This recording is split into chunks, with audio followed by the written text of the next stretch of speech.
Today we have Guy Oliver. He is a former Harlem Globetrotter. He has recorded a 50-inch vertical and he's played basketball pro overseas. So, Guy, how are you doing? I'm doing good. I'm doing good. How you doing today? Great. Thanks for coming on. Looking forward to hearing from you about, your experiences and, what kind of things you have in store. So, let's get it going. How would you describe your play style, first of all? I would describe my play style more like um if you're watching from the nosebleeds and you gotta hear it, uh it would more so be like a Derrick Rose, Allen Iverson type. Um, but still mixed in with good shooting. So it'd be like a Allen Iverson, Derrick Rose 2.0 type. Man, Uh, but if you're watching up close, you could definitely see why I made those comparisons. So that's why I yeah, started with if you're watching from afar and you gotta listen to it, that'd be the best comparison I'll get to. that's amazing. That's a deadly combination right there for sure. Yeah. Um, So yeah, when you're working on your game, what would you say you work on the most? Me, I would say that I work on my shooting the most. Um, More so because it's like riding a bike. Once you get started with that, everything else has to click in and move real smooth. Uh, Most people would think that I work on my jumping the most. No, that's a God-given gift that I do prioritize on certain days. But when it comes to me working on my game, shooting is what I'm working on because free throws is the main thing. Yeah, for sure. I've always been a shooter too when I play. That's pretty much the only thing I can do, honestly. But yeah, I mean, a lot of guys who've been pro dunkers are like Mhm. only dunking, Yeah, so you're one of the kind of hybrids who really plays too. So yeah. That's and it's a that's unique that's comp. that's one of my things is I'm a hooper that can dunk that magically became a pro dunker. I was blessed in by some of the top pro dunkers in the world to even become a pro dunker. So that's why sometimes you might hear me say, well, back then I used to say I'm not a pro dunker, until I actually, you know, paid my way into it. But yeah, like I was saying, I'm a hooper that can dunk. It's a surprise to everybody, but that's the truth. Yeah, well, in our league, that's going to be like the most valuable type of player, I think. So Oh yeah, yeah, I like but that. who would you say is your favorite basketball player of all time? Oh man, that's easy. Allen Iverson. That's a no-brainer. And Yeah. then right after that, it goes Michael Jordan, and then Derrick Rose, and then Kobe. All right. So Allen Iverson's a unique one on this because my follow-up question to that is if your favorite player was 5'10", what would his career have looked like? That's only a Allen 2-inch Iverson. difference for him. It's literally Allen Iverson's career, no lie. Like we literally have the same exact lifestyle growing up, man. Other than me having a tragic accident, we really played the same sports growing up. He's a star in football. I was a star in football. I ran track. He played baseball as well on the side, but I ran track. That's where a lot of my notoriety came from. Uh, but even with basketball, he really didn't want to play basketball. Going into being professional, he wanted to play football. Um, I was already in my track career until I switched into basketball. So it's kind of like I'm not saying that I didn't want to play basketball. My basketball journey is a little different, but it's just how we came apart about both of us playing football, both of us playing basketball, and play the same positions too in both sports. So that's why I resonate with him so much, and that's why he's one of my favorite players. Yeah, definitely. I grew up loving AI too. I mean, he was amazing to watch. Anyone who hasn't watched him, if you're one of the younger players, like you got to go Sucks. back and watch him. It sucks. Yeah, but you got to. He's one of the players why it's literally why we do everything we do today. Him and Michael Jordan are the two players why we do everything we do today. Definitely. Yeah. So, all right, at what point did you realize that going to the NBA was not something that was going to happen for you? I'm gonna be honest. When I was a kid, I knew that from jump. I'm not even gonna sugarcoat it. My journey is different from everybody else. I was shot as a kid, so that already took away. just about every professional job, really every regular job for me. Uh, I have to literally go and take everything that everybody that sees me with right now. I had to go and take it. I was never given an opportunity like most people think. I have to go take opportunities rather than opportunities being given to me. So me being a pro athlete, I always said it when I was younger, yeah, because it's a dream for everybody. But in reality, I knew that it was not gonna happen. I had to literally make it happen because the first thing everybody's gonna say, "Oh, he's a liability."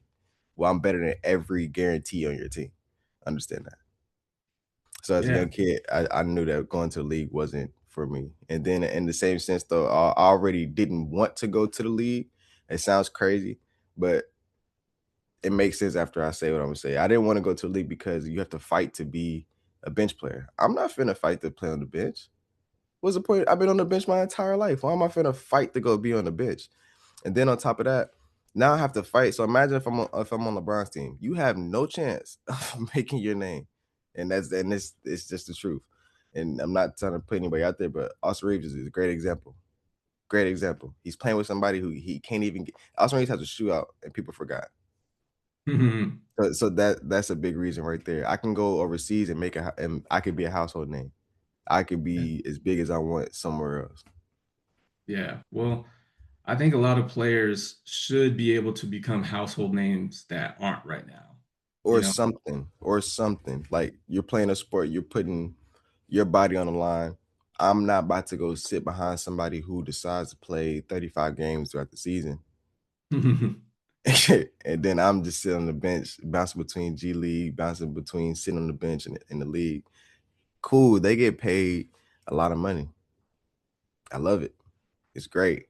But in the same sense, though, I'm not about to waste years of my life to sit and watch somebody become a star while I'm trying to figure out how they becoming a star and get knocked down every time I try to boost myself up to become a star.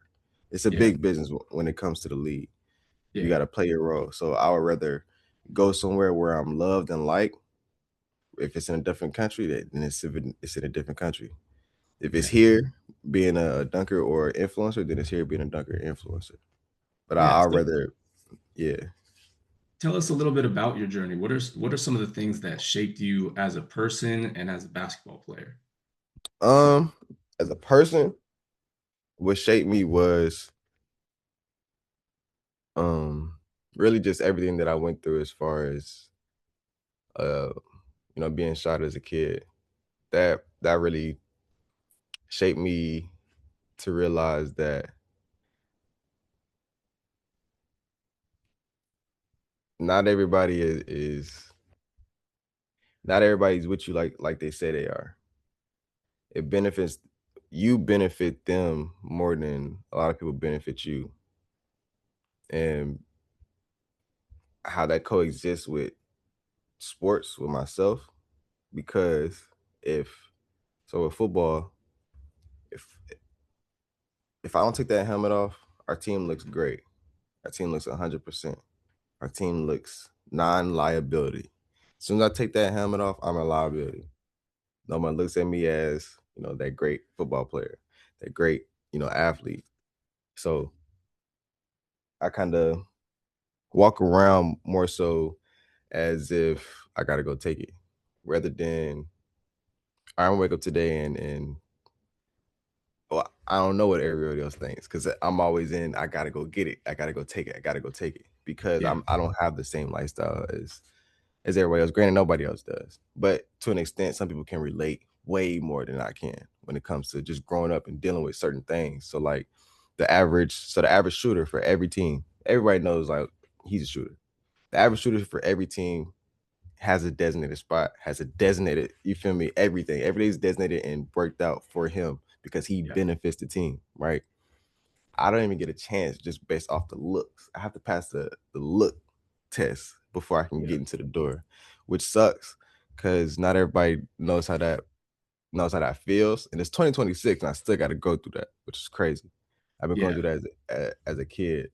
And but what I can say though, social media is helping that um fixate how I get through different doors. Because boom, as soon as they go to social media, it's like, all right, okay, cool. he's an athlete, but it's still kind of iffy because they look at me and it's like, huh, but Man, how? So things like that is what really keeps me fueled up to keep going because it's like, dang, y'all not gonna take a chance. Okay, perfect. So whenever somebody does take a chance, everybody's gonna regret it. yeah. And starting circumstances are just such a huge dictator of the opportunities that people walk into, right? Yeah. Because some people do walk into opportunities and some people have to just create them themselves. And it's definitely a big difference. And there's a big gap in opportunity from, one person's starting circumstances to another. Mm-hmm. Big facts. Yeah. So what's something you're interested in besides basketball?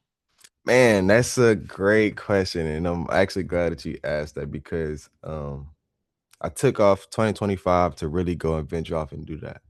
To really venture off and understand myself way more. I know who I am. I always knew who I was.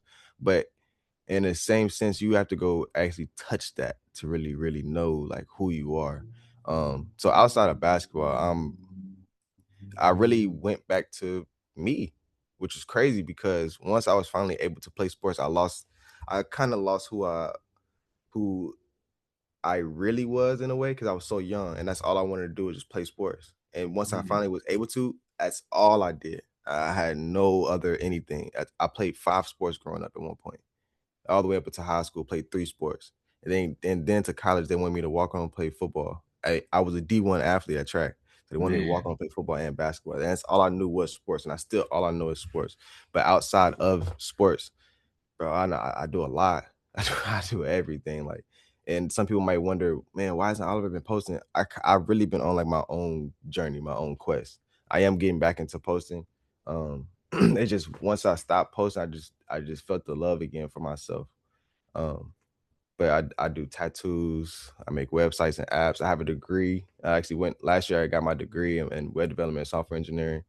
Um, I've always been a tech guy. So I went back and did things that I was doing when I was younger, when I wasn't able to play sports. And those are the things that I really, really, really love to do. Using my hands, building stuff, construction, everything.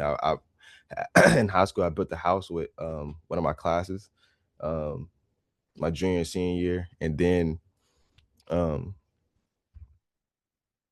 into fashion, building my brand again.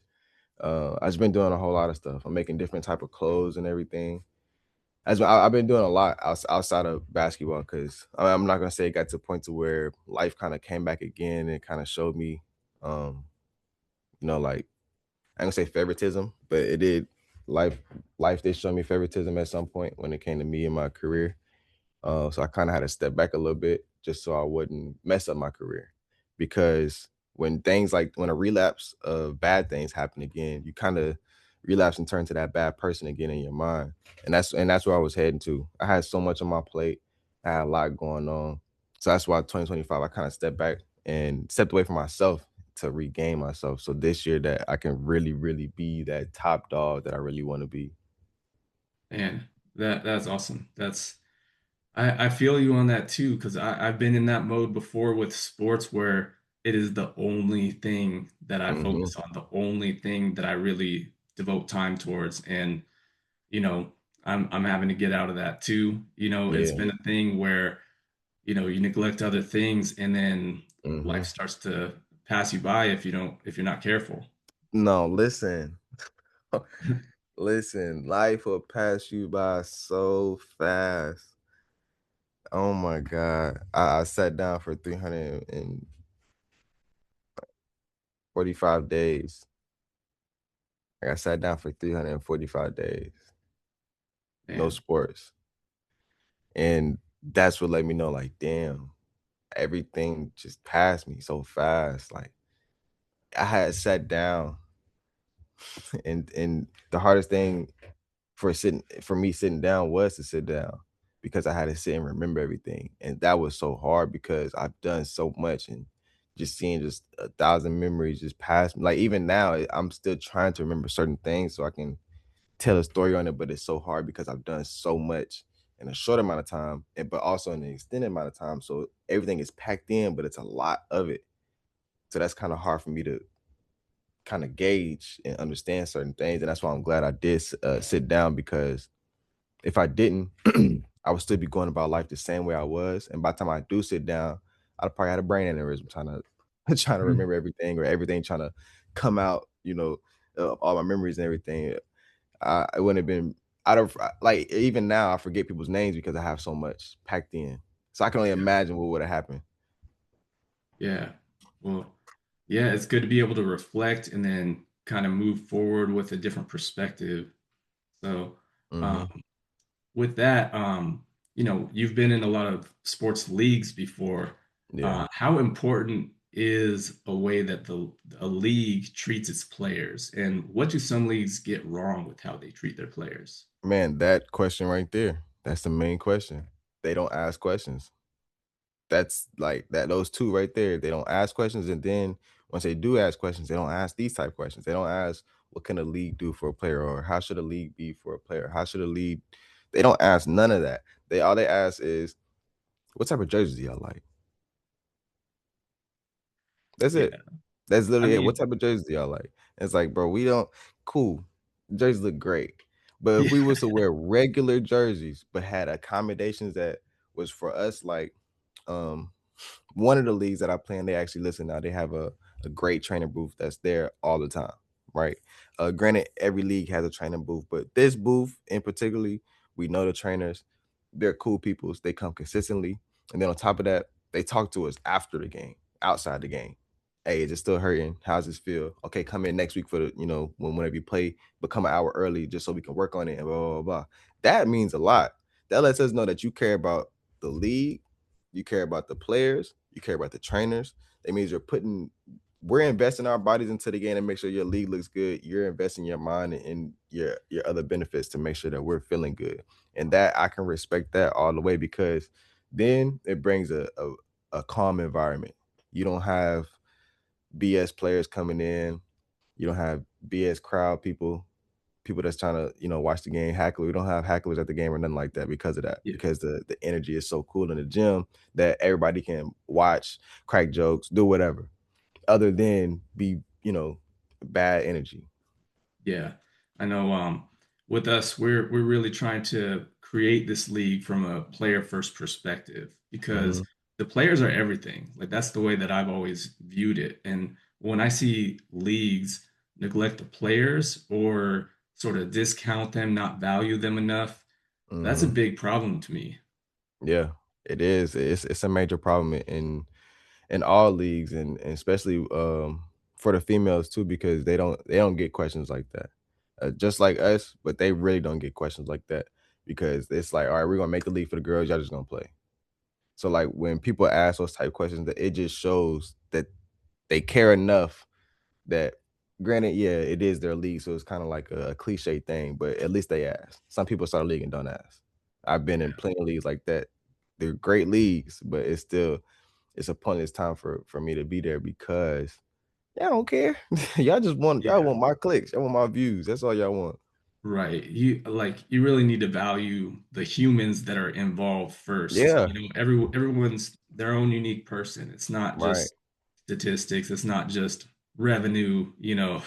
Right, because you And want more people to come play. So once other people see like, oh man, they take the people in this league, they take care of their people, they take care of their, yeah, come join. Or man, I want to go join that league. You see how such got now that's the type of stuff you want. You don't want it because, oh, I'm trying to go here because Oliver Twist is in the league, or Kyrie Irving's playing over here. Or, no, I'm trying to go play in this. This is the type of league that I need to be in, because it's the type of energy that I give off. These are my type of people that I want to be around. right. Yeah, yeah, definitely. So if you could change one thing about basketball, what would it be? Mm, favoritism.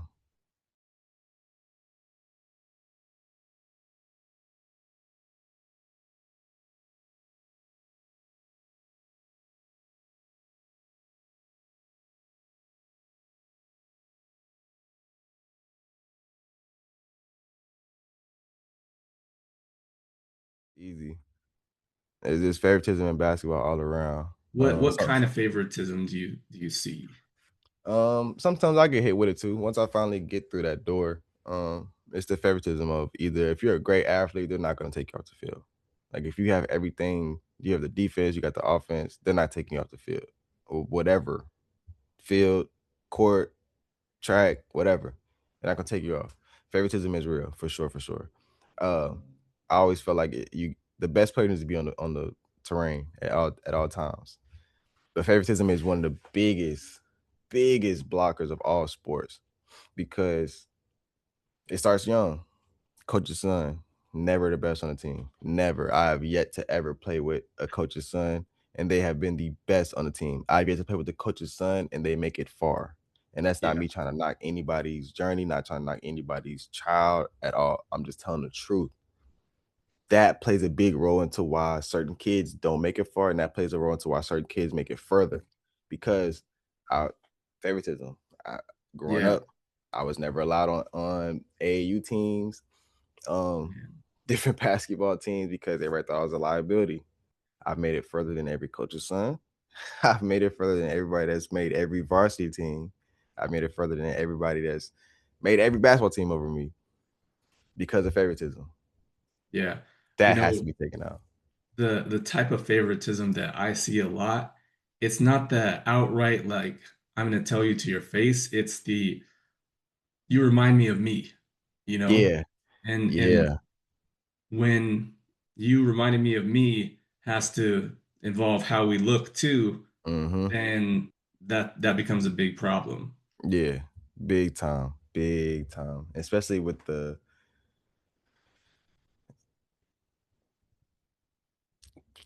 kids don't go through it now, but a lot of people know exactly what I mean when I say it's the favoritism of, oh, we already had our team.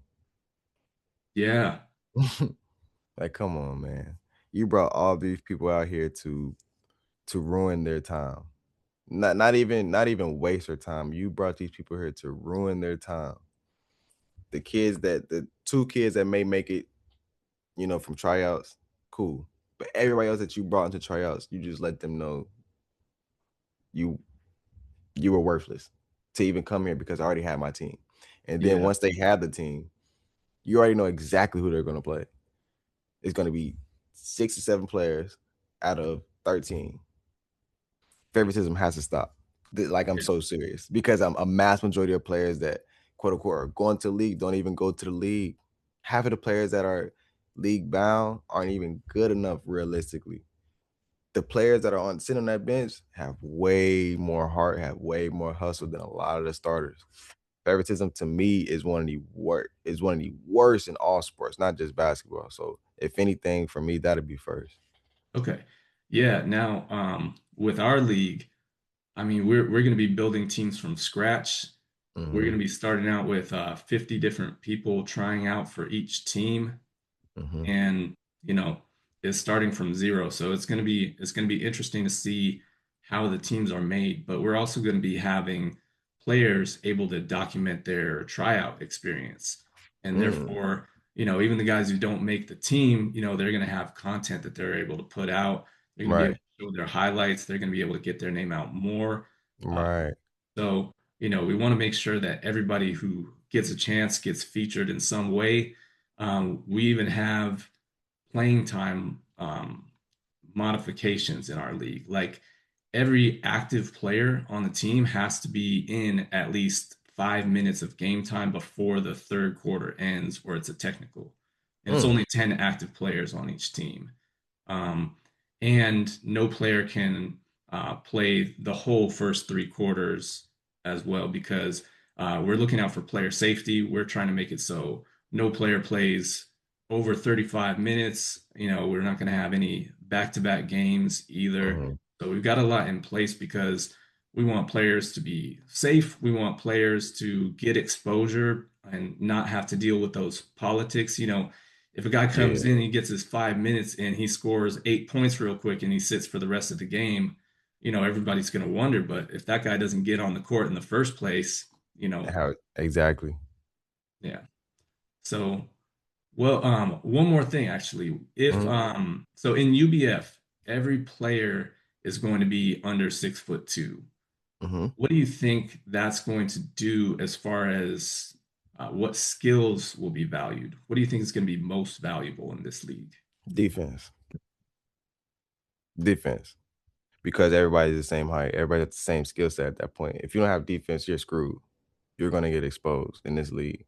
Just like how you're gonna get exposed in the NBA or playing overseas because there are bigger players. You're gonna get exposed even more in this league because everybody's taught, oh yeah, I'm good, I can do this. Oh, I beat such and such in a 1v1. Okay, that's cool. Now you get to play against people who are the same exact height, same exact speed, may not have the same bounce, but a lot of people gonna have the same attributes in some places, and it's gonna have to see if can you handle that. If you can't, stop talking. Yeah, Just play.